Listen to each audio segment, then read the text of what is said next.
Vous employez peut-être, à l'instant présent, un produit qui ravage votre épiderme sans que vous en ayez conscience.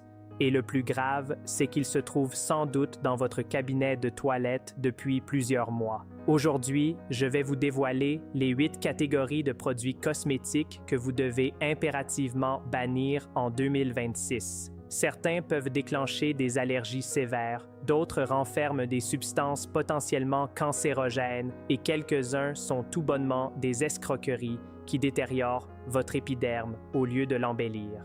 Je vais également vous fournir les alternatives sécuritaires et performantes pour chacun de ces produits.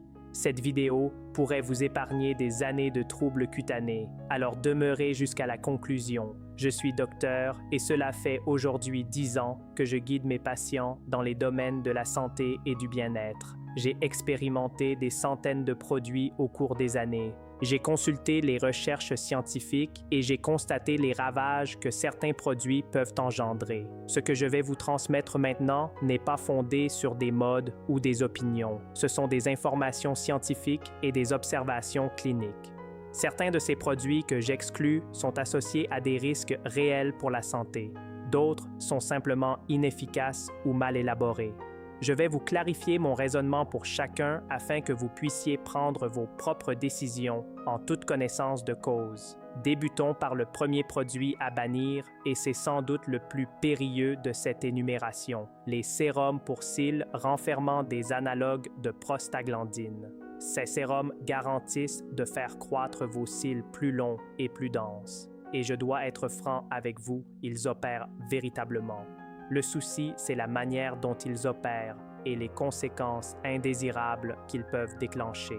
Ces produits renferment des composants qui agissent précisément comme un médicament appelé Lattice. Ils prolongent la phase de croissance de vos cils dans leur cycle naturel.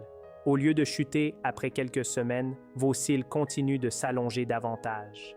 Le résultat est spectaculaire. Mais voici ce que les fabricants ne vous révèlent pas clairement.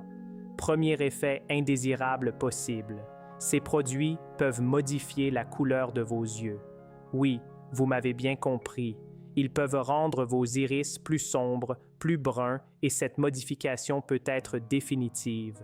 Deuxième effet indésirable, ils peuvent diminuer la graisse autour de vos yeux. Cela produit un aspect creux, enfoncé à vos yeux. Ironiquement, cela vous fait paraître plus vieux alors que vous cherchiez justement à paraître plus jeune avec de magnifiques cils. Troisième effet indésirable, une irritation importante de l'épiderme autour des yeux, rougeur, démangeaison, un inconfort permanent. Le Lattice est un médicament, il nécessite une prescription médicale. Tous ces composants qui fonctionnent comme le Lattice devraient aussi être des médicaments, mais les fabricants les intègrent dans des cosmétiques que vous pouvez acquérir librement en parfumerie ou en ligne. Quand vous achetez un produit dans un commerce de cosmétiques, vous ne vous attendez pas à prendre ce genre de risque. Vous pensez acquérir un simple sérum pour les cils, pas un produit qui peut altérer la couleur de vos yeux de façon définitive.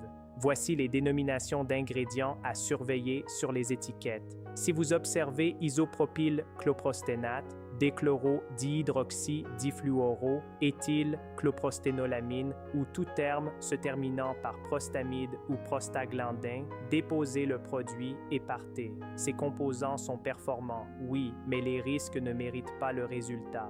Méfiez-vous aussi des sérums commercialisés par de petites boutiques en ligne. Surtout ceux qui semblent fonctionner incroyablement bien, mais qui n'affichent pas ces composants sur leur liste. Il est envisageable que la liste d'ingrédients ne soit tout bonnement pas exacte. Quelle est l'alternative?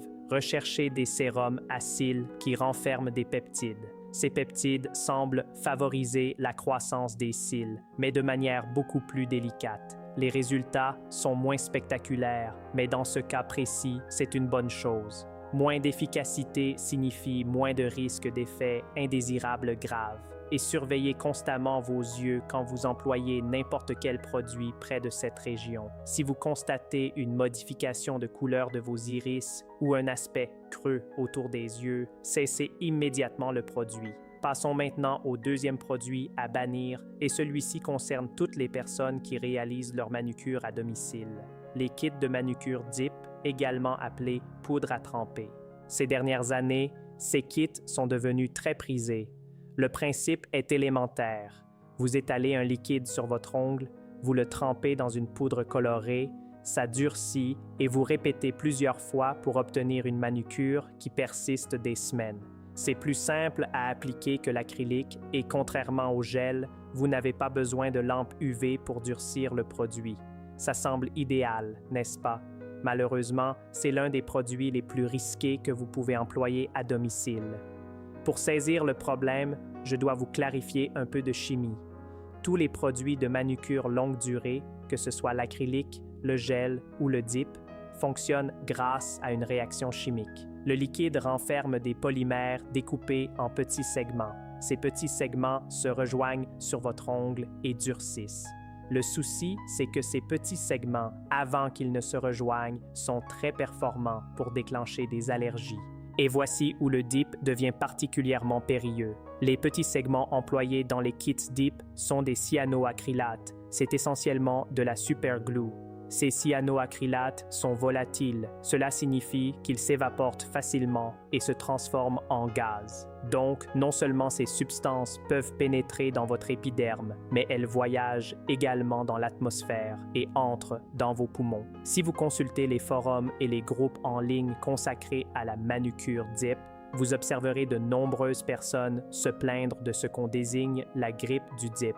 Ce sont des symptômes respiratoires, fatigue intense, douleurs musculaires, sensation de malaise général. C'est votre organisme qui réagit aux vapeurs chimiques que vous respirez durant l'application. J'ai moi-même expérimenté ces produits avec toutes les précautions envisageables. J'employais une hotte aspirante puissante. Je portais un masque de protection et malgré tout cela, je pouvais sentir les vapeurs irriter mes yeux. J'ai ressenti les symptômes de la grippe du DIP. Fatigue inhabituelle, courbatures, besoin de dormir très tôt. Le plus grave dans tout cela, c'est que les instructions des kits DIP ne mentionnent jamais ces risques. Il n'existe aucun avertissement et une fois que vous développez une allergie aux acrylates, c'est pour l'existence. J'ai entendu parler d'une personne qui ne peut plus entrer dans les commerces de bricolage parce que les vapeurs d'acrylates présentes dans l'atmosphère lui déclenchent des réactions allergiques. Quelle est l'alternative? Si vous souhaitez réaliser votre manucure à domicile, optez pour un kit gel d'une marque réputée. Les gels sont beaucoup moins volatiles. Le risque d'inhaler des substances nocives est considérablement réduit. Sinon, vous rendre chez une professionnelle pour vos ongles en acrylique ou en gel. Une bonne technicienne connaît les précautions à adopter pour minimiser les risques d'allergie ou alors demeurer tout bonnement au vernis à ongles classique. C'est de loin l'option la plus sécuritaire. Le troisième produit à bannir est étroitement lié au précédent. Les dissolvants gel ultra rapides, parfois désignés Burst Removers en anglais. Pour retirer une manucure gel, la méthode correcte est de tremper vos ongles dans de l'acétone pendant environ 15 minutes jusqu'à ce que le gel ramollisse suffisamment pour être retiré facilement. Je sais, 15 minutes, c'est long quand on ne peut pas employer ses mains. Alors, beaucoup de personnes recherchent des raccourcis. Ces dissolvants ultra rapides garantissent de retirer le gel en quelques minutes seulement. Ça semble tentant, mais la raison pour laquelle il fonctionne si bien est qu'il renferme un solvant beaucoup plus puissant que l'acétone.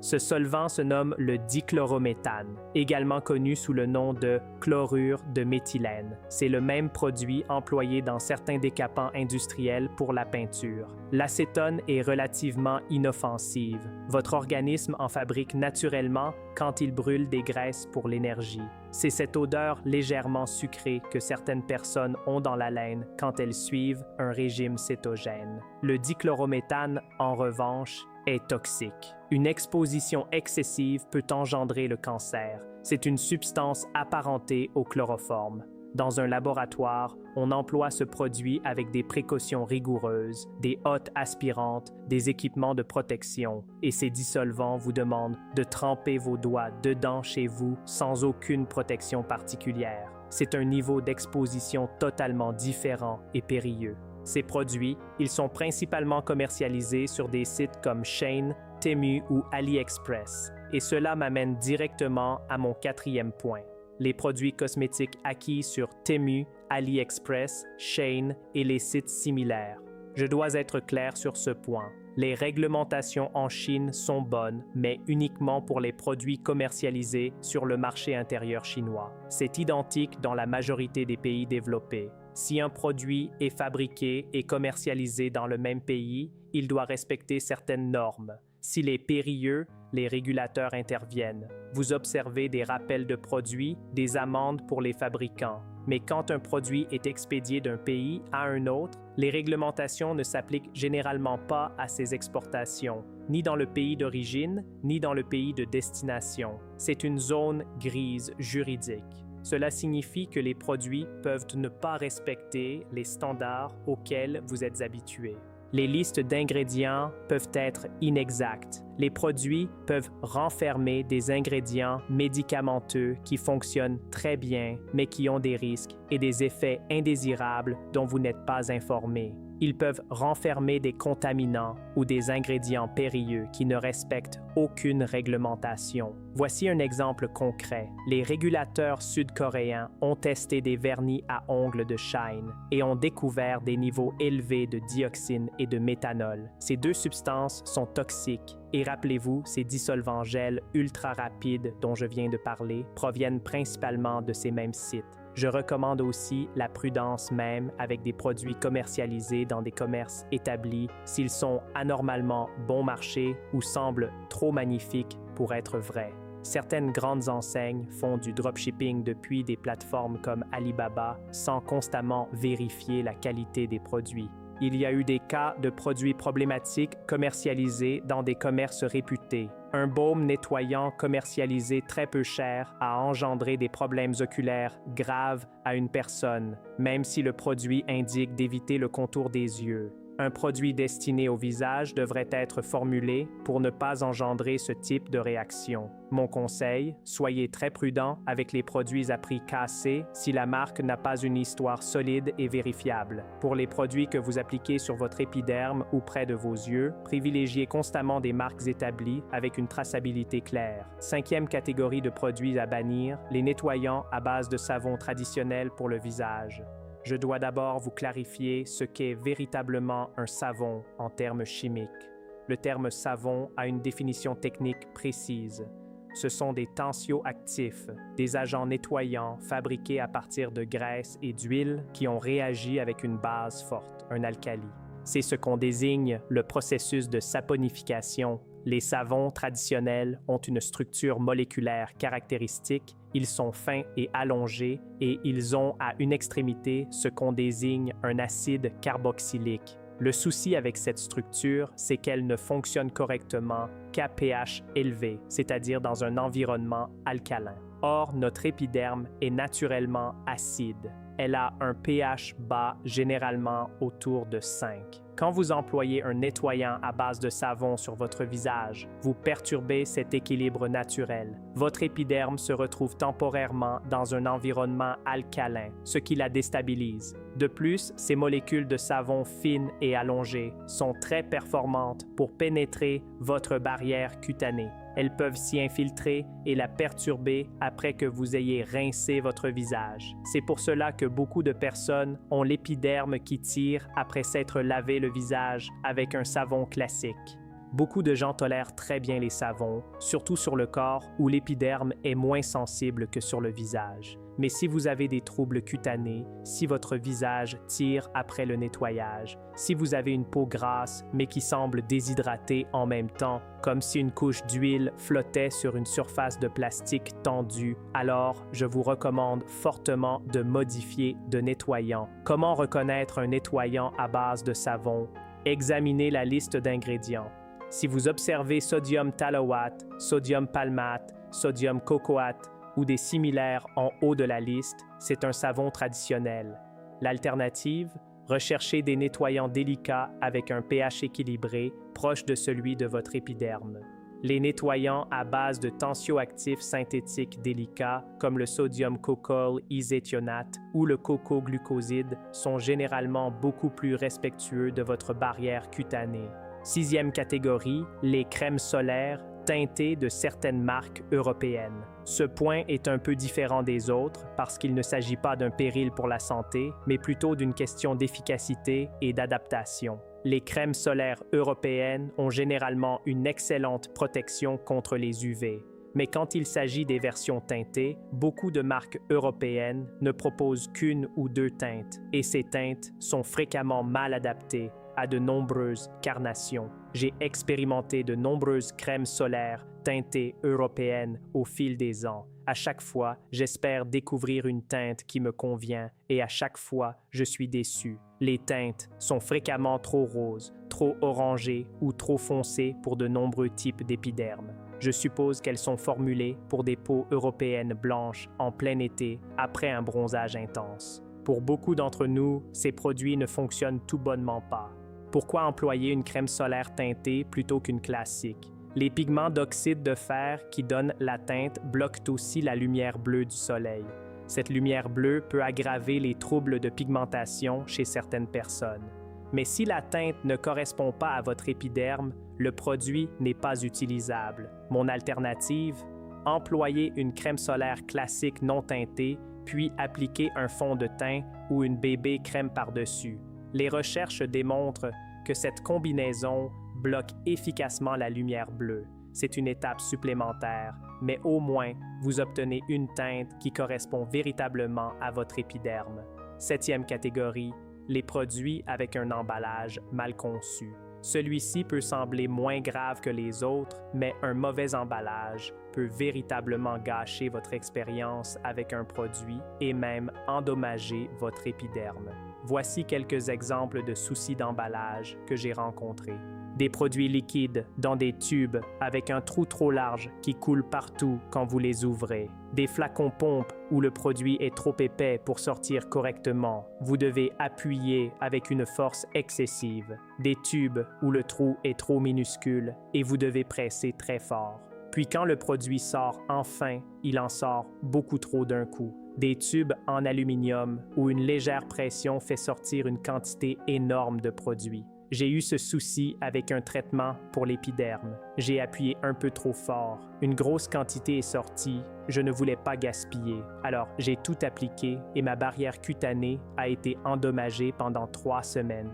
Le souci provient fréquemment du processus de développement des produits. Certaines marques ne choisissent leur emballage qu'après avoir finalisé la formule. Elles ne testent pas les deux ensemble. Elles ont déjà commandé tout l'emballage et ne peuvent plus faire marche arrière. De plus, beaucoup de formulateurs ne sont pas eux-mêmes de grands utilisateurs de produits cosmétiques. Ils n'abordent pas la formulation en pensant à l'expérience utilisateur quotidienne. Si vous avez un produit que vous appréciez mais dont l'emballage est frustrant, vous pouvez tenter de le transvaser dans un autre contenant, mais soyez prudent. Le produit pourrait réagir avec le nouveau contenant et le transfert expose le produit à l'atmosphère et aux contaminants, ce qui peut accélérer sa dégradation. Si vous choisissez de le réaliser, surveillez attentivement le produit pour détecter tout changement d'odeur, de couleur ou de texture. 8e et dernier point, les produits miracles qui semblent trop magnifiques pour être vrais. C'est un conseil général, mais il est crucial. Dans l'industrie cosmétique, il existe une règle que vous devez constamment garder à l'esprit. Plus un produit est performant, plus il a de chances d'avoir des effets indésirables. C'est une loi fondamentale de la pharmacologie qui s'applique également aux cosmétiques. Si vous découvrez un sérum à cils qui fait croître vos cils de façon spectaculaire en quelques semaines, demandez-vous pourquoi il est si performant. Si vous découvrez un produit anti-rides qui efface véritablement vos rides en quelques jours, demandez-vous ce qu'il renferme véritablement. Si un produit semble fonctionner comme un médicament, il renferme sans doute des ingrédients actifs au niveau médicamenteux avec les risques que cela implique. Les vrais résultats en matière de soins cutanés prennent du temps. Un bon hydratant améliore votre épiderme progressivement. Un bon sérum à la vitamine C éclaircit votre teint sur plusieurs semaines ou mois. Un bon rétinol améliore la texture de votre épiderme avec une utilisation régulière sur le long terme. Méfiez-vous de tout produit qui garantit des résultats spectaculaires et immédiats. Soit il ment, soit il renferme quelque chose qui devrait être un médicament. Récapitulons ce que nous avons appris ensemble.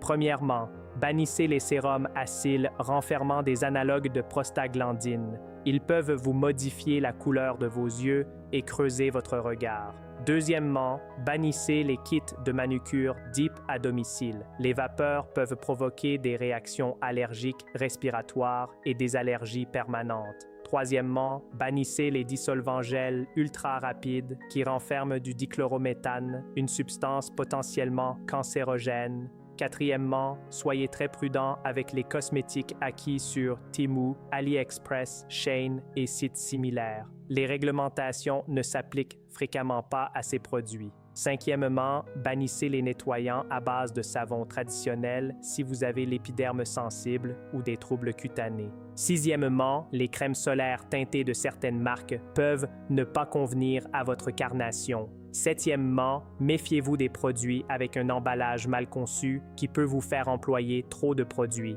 Et huitièmement, questionnez constamment les produits qui semblent trop performants, trop rapidement. Votre épiderme est précieuse. Elle vous escorte toute votre existence. Les produits que vous y appliquez méritent d'être choisis avec soin et connaissance. Ne vous laissez pas séduire par les garanties marketing. Consultez les étiquettes, posez des questions et en cas de doute, choisissez constamment la sécurité plutôt que l'efficacité spectaculaire. Maintenant, j'ai une question pour vous. Y a-t-il des produits que vous avez cessé d'employer après avoir découvert quelque chose de préoccupant à leur sujet? Partagez votre expérience dans les commentaires. Cela pourrait aider d'autres personnes à éviter les mêmes fautes. Si cette vidéo vous a ouvert les yeux sur certains produits, mettez un pouce bleu et partagez-la avec vos amis et votre famille. Ces informations pourraient leur épargner de sérieux troubles cutanés ou de santé. Et si ce n'est pas encore fait, abonnez-vous à la chaîne et activez la cloche pour ne manquer aucun de mes conseils santé et beauté. Prenez soin de vous et de votre épiderme et à très bientôt pour une prochaine vidéo.